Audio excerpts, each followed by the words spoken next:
dear grade 7 learners. I am Teacher Sheila and I am so happy to welcome you for another fun-filled learning experience. So what are you waiting for? Come and join me for an exciting road trip for you to learn English. Before we get started, grab your self-learning module 2, secure your answer sheets and ballpen, make sure that you are at your most convenient area, get ready and pay attention in our lesson. In today's journey, your attention will be focused on the interpersonal communication.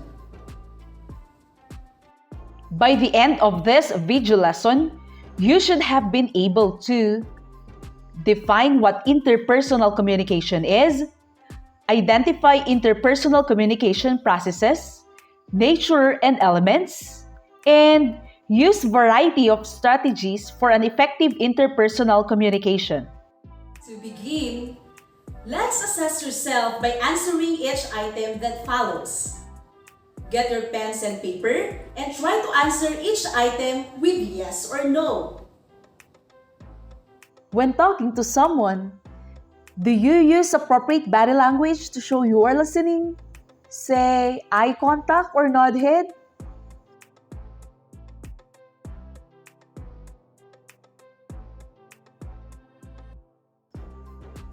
Second question. When talking to someone, do you listen to the speaker without interrupting?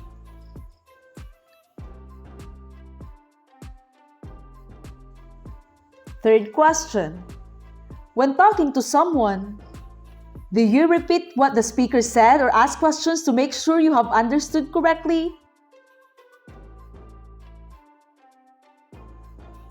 Fourth question. When talking to someone, do you avoid being distracted by noises, mobile phones, or by what other people are doing?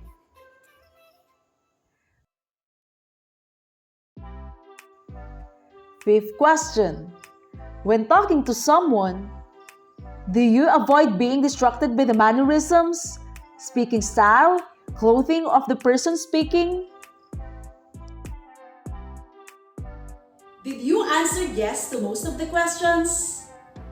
If yes, you could consider yourself a good communicator. In this lesson, your ability to listen, to speak, discuss, and participate in meaningful conversations will be further developed. You will also learn why effective communication is important in our lives. So, what does it mean by the term interpersonal communication? Interpersonal communication is the process by which people exchange information through verbal and nonverbal messages.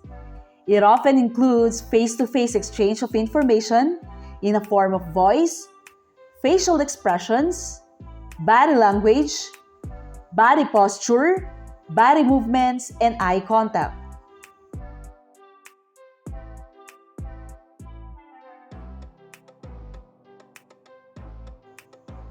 These are the nature of communication. First, communication is a process. Second, communication occurs between two or more people, the speaker and the receiver.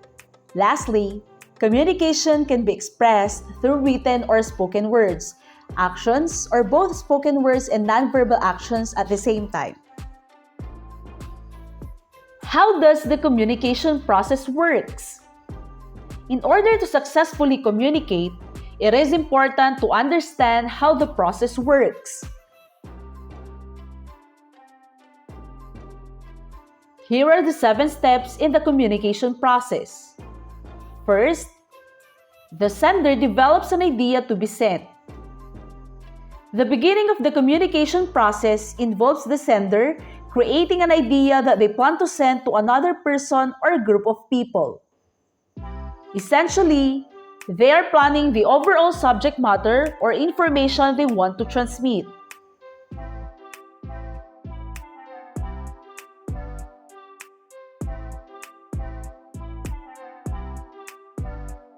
Second, the sender encodes the message. Once the sender develops an idea, they translate it into a form that can be transmitted to someone else. This means they transform the thoughts of the information they want to send into a certain format. For example, if you are writing a letter, you'll translate your idea into words. The message can also be nonverbal, oral, or symbolic.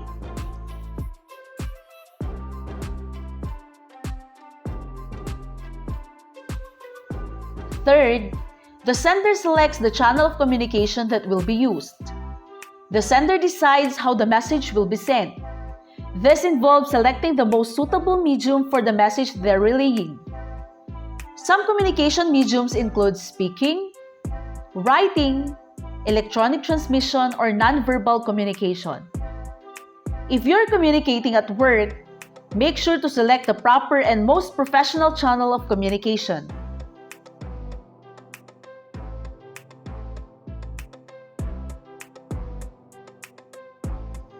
Fourth, the message travels over the channel of communication. After the medium is chosen, the message then begins the process of transmission. The exact process of this will depend on the selected medium. Next, the message is received by the recipient. This step in the communication process is done by hearing the message, seeing it, feeling it, or another form of reception. Next, the receiver then decodes the sender's message. In other words, they interpret it and convert it into a thought. After they've done this, they analyze the message and attempt to understand it. The communication process is performed effectively when the sender and receiver have the same meaning for the transmitted message.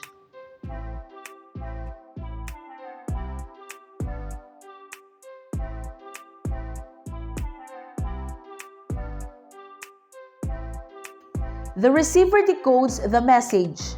In other words, they interpret it and convert it into a thought. After they've done this, they analyze the message and attempt to understand it. The communication process is performed effectively when the sender and receiver have the same meaning for the transmitted message.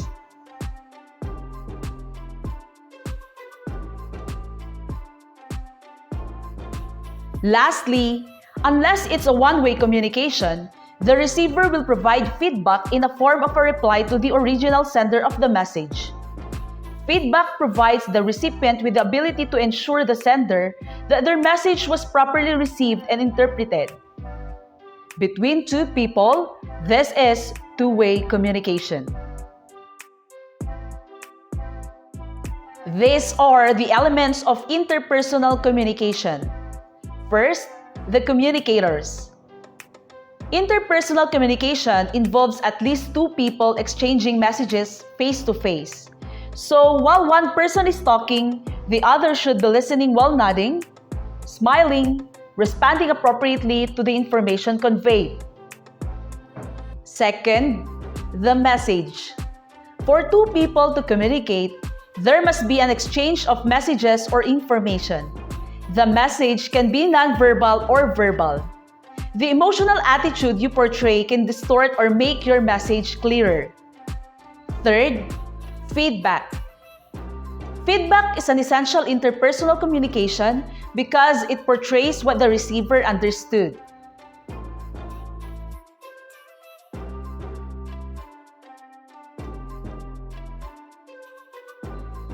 Fourth, context. Context is about the environmental factors that influence the outcome of communication. This includes where the discussion is taking place and the relationship between the message, sender, and receiver.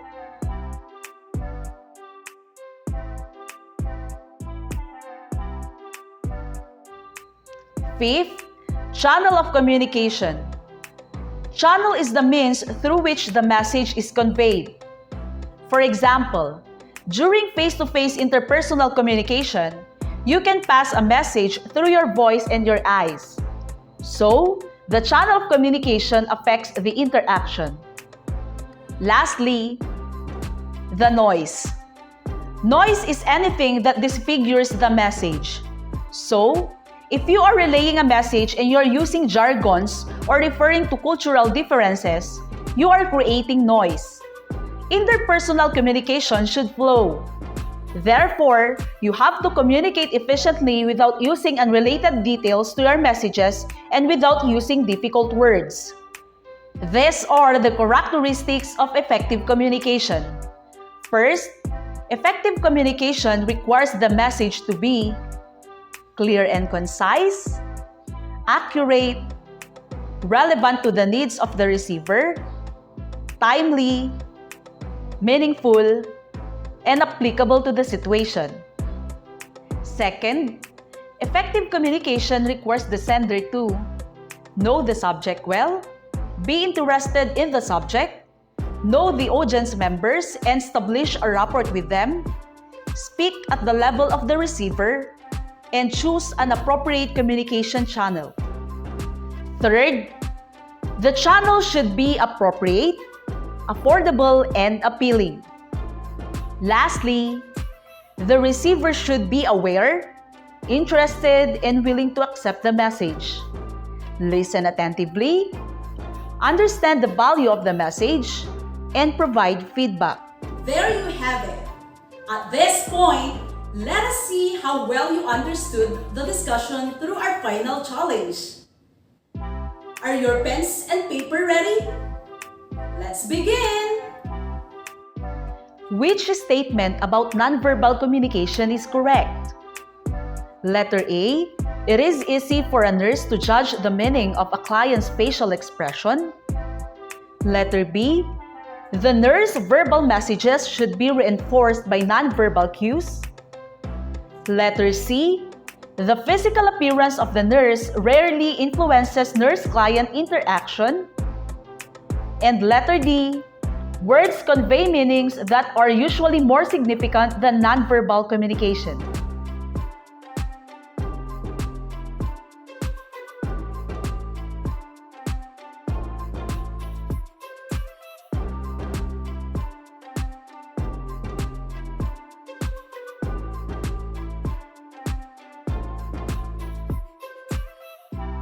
Which of the following statements by the nurse could be considered false reassurance to the client?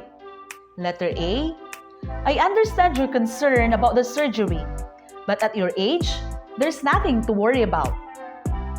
Letter B, I know it must be frightening to be in the hospital, but you'll receive the care you need.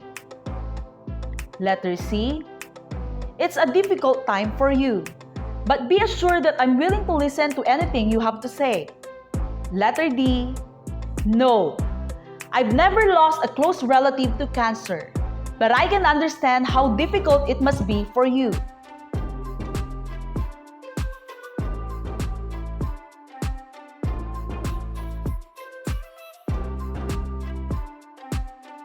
Waving is what type of communication? Letter A, gestures. Letter B, body language. Letter C, sign language. Or letter D, body position.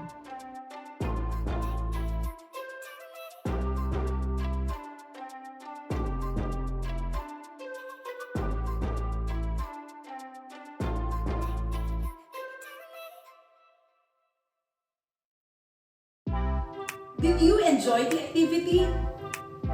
That's awesome! How about your scores? Did you get good scores? Great! Now, it's time for a recap. Interpersonal communication is the exchange of information among people. Information can include thoughts, ideas, feelings, and more. This communication occurs both verbally, with words, and non-verbally, encompassing facial expressions, gestures, body language, and tone of voice. An effective verbal communicator clarifies, listens, encourages empathically, acknowledges, restates or repeats, while an effective nonverbal communicator relaxes, opens up, leans toward the other person, establishes eye contact, and shows appropriate facial expressions.